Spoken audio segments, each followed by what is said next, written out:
Yes, sir.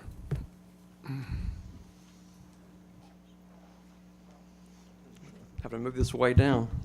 I'm Tom Trichler. I'm down in Murfreesboro, Tennessee. Appreciate y'all's time this morning. I wonder, and before you answer the question, I've got a story that I'm trying to recall from 15 years ago reading an article, but I wonder if the way PETA is these days and all that, could bounties ever be put on certain predators? So before you answer that, think about this. I read something about 15 years ago, and I believe it was in Pointing Dog Journal or Quail Unlimited magazine. I could not find it. I've done extensive internet search and looked through my files. It was a study, I believe it was University of Kentucky did, and I believe they were in Indiana. There were two roughly 10,000 acre tracts of land. They had radio tagged quail hens on both these tracts of land. One of the tracts, they did all they could to control the medium-sized fur-bearing predators. Coons, possums, skunks, foxes, coyotes, bobcats were the main six I recall them discussing. The tract of ground where they controlled these predators, the success rate of the hatch, because they had the radio tagged hens, they could go right to the nest during nesting season. It was like a 66% success on the hatch rate. The other tract of ground, they did no control of predators, but it was still about the same size, same type of habitat. It was a 6% success rate on the hatch. So it seems like if predators, there's not a good solution for it, it may be kind of spitting in the wind if you don't put that into the equation of trying to help with the predators. So could bounties be placed on some of these things, or would that be too much politically incorrect things now with PETA being so strong and things of that nature? When it comes to a fiscal issue, our budget is, we've been toiling over the budget for a couple of years trying to cut everything we can, but we really can't do a bounty. If not from our perspective, we don't have the means or the funds. If the state legislature wanted to add something in, we would greatly appreciate a percentage of a tax or something, and we could use that money for something. But as of right now, fund-wise, we don't have anything for a bounty, but we will definitely direct Roger into putting some predator control focus in his plan or whatever. So. The interesting thing, we purchased a farm in Rutherford County on the West Fork of the Stones in 2010. It's only 110 acres, but there's a creek that runs through it, and the West Fork of the Stones is on the backside.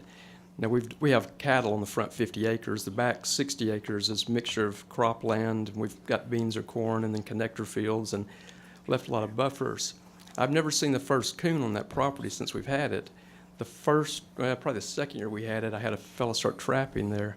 He caught 12 coons the first year, and I've never seen one being out there for 5 years. And then he caught a mixed bag of, a possum or two here or there, a skunk or two here or there, I think one bobcat, one coyote. So, they're there, you just don't see them. Thank you. Like y'all have both alluded to, trapping is a dying art. I've tried my hand at it, trying to catch some coyotes around my farm, and I'm not very successful. You learn to shoot better. Yeah. Go ahead, sir. Ken, first, I think Chief Gudlin was wanting to come on up, and go ahead, Chief. And I was just going to add, predator control is one of those things that, of course, is very costly, manpower intensive, and even if there are situations where it may work, it's something you have to do year after year after year. So just the economics, especially, a landowner may choose to do that on their own property, but really don't think that's realistic on any kind of regional or statewide basis. I'm Pat Kaiser, University of Tennessee, Center for Native Grasslands Management. I just wanted to address this predator question. It's come up, and it's a real important question, but there's been a number of research projects that have been done in the past few years, and I've lost track of where the gentleman went that brought up the trapping issue just now.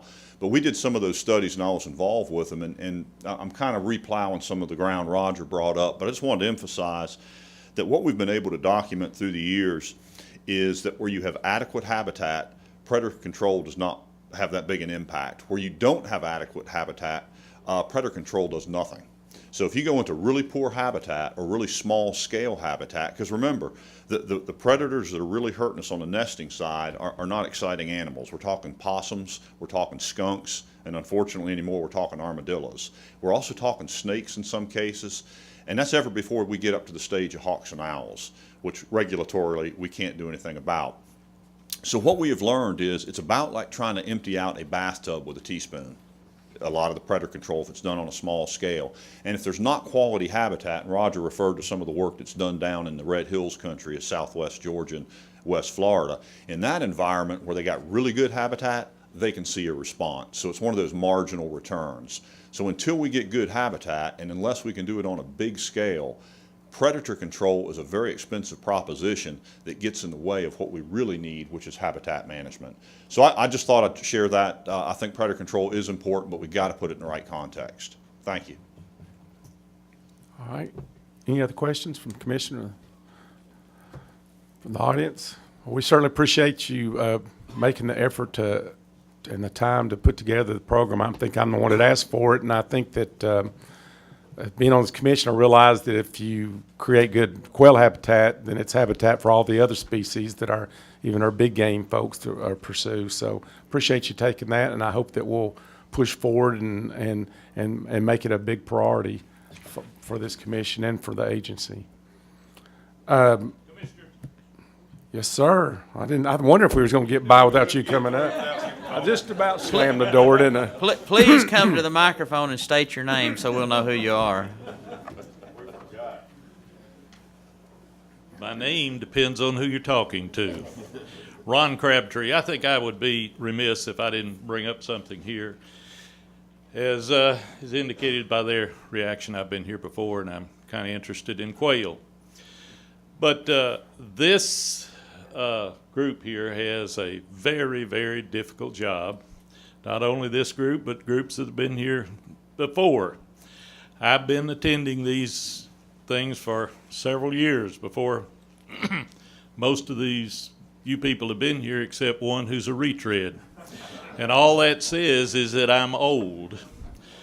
But one of the examples that I give of the challenge that this group has here is when you have one of the greatest predators that's the state game animal is the greatest predator of the state game bird, that's a pretty good challenge. That's a raccoon and a quail.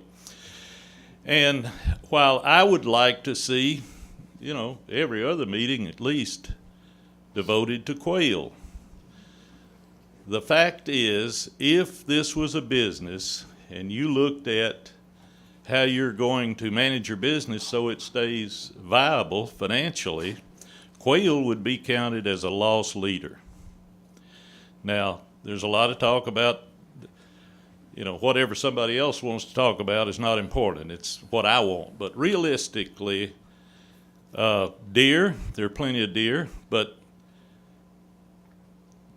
big game stamps, for all of those species is really what makes this agency able to be here. So I'd just like to point that out to folks. And there is a priority, and I'm just tickled to death this morning that there's this much attention to it.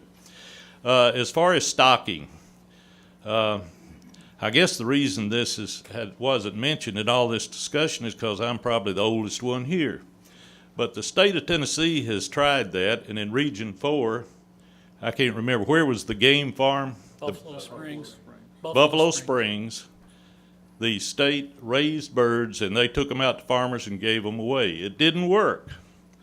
As far as trapping, there is an organization in Tennessee, Tennessee Fur Harvesters, and there's a lot of opportunity for education there, and some of the comments that we've had in here this morning, I think there's probably a need for some education. But basically, the biggest problem is fur prices.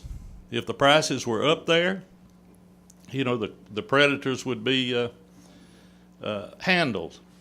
The eyeworm issue, there is Dr. Dale Rollins.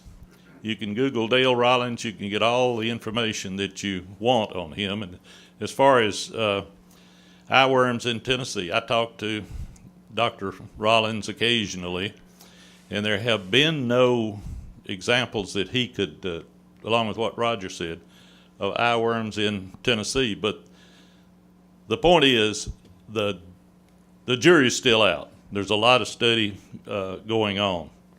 As far as some of the other things that people have asked about this morning, there are a lot of sources of education. Whenever we come up here to some of these meetings, as you people know better than I do, we seem to seek education here, and the fact is there's a lot available other places. But again, I just want to thank you folks for your dedication and your patience in most of these meetings here, Mr. Bledsoe.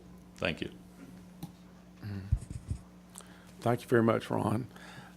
With your permission, Chairman, if we're through with the presentation on quail, we unavoidably left off the agenda John McFadden, who was going to speak about the 50,000 tree day. Where's Mr. McFadden? Would you like to come up now and do your? Be fine. Just need to load my presentation.